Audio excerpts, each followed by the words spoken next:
பொறுமையா இரு அப்படின்னு சொல்றது பல இடங்கள்ல நமக்கு சப்போர்ட்டிவா இருக்கு அப்படின்னு நம்புறோம்.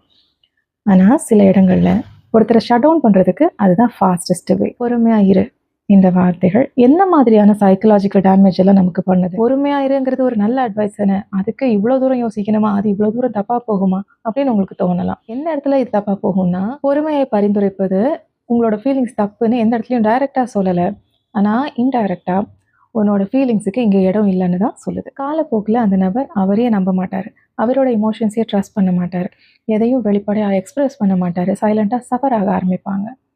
இருந்திருந்து எக்ஸ்பிரஸ் பண்ணும்போது அது ரொம்ப காட்டமாக அன்பிளசண்ட்டாக இருக்கும். எடுத்த உடனே ஒருத்தர் கம்ப்ளைண்ட் பண்ணிகிட்டே இருக்கிறாங்கனாலோ, இல்லை அவங்களால நியாயமாக செய்து முடிக்க வேண்டிய வேலையை கூட செய்யாமல் கம்ப்ளைண்ட் பண்ணுறாங்கனாலோ பொறுமையாக இருங்கிறது 1-2 தடவை நீங்கள் சொல்லலாம். பட் நிஜமாக ஜென்யூனாக அவங்க சஃபர் ஆகுறாங்க, உங்ககிட்ட வந்து அதை ஓப்பன் அப் பண்ணுறாங்கும் போது ஒரு டிஃபால்ட் ரெஸ்பான்ஸாக பொறுமையாக இருன்னு சொல்லும்போது அந்த பர்சன் அவங்களோட செல்ஃபை ரியாலிட்டிக்கு எடுத்துகிட்டு வர்றதுக்கே தயங்குவாங்க. பொறுமையாக இருக்கிறது தான் தீர்வுங்கிற பட்சத்தில் பொறுமையாக இருந்துன்னு சொல்ல முடியும். அதை சொல்லக்கூடாதுன்னா வேறு என்ன தான் சொல்லணும்? அப்படி சொல்லவே கூடாதுங்கிறது இல்லை என்னோட சஜஷன். நீங்கள் சொல்கிறத கொஞ்சம் எம்பத்தியோடு சொல்லுங்கள்.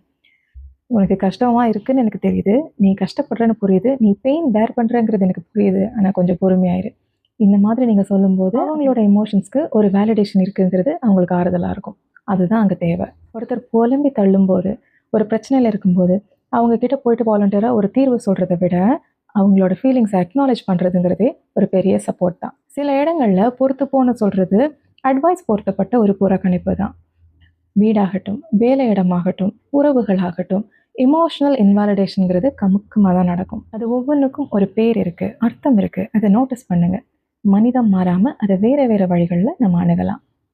Take care.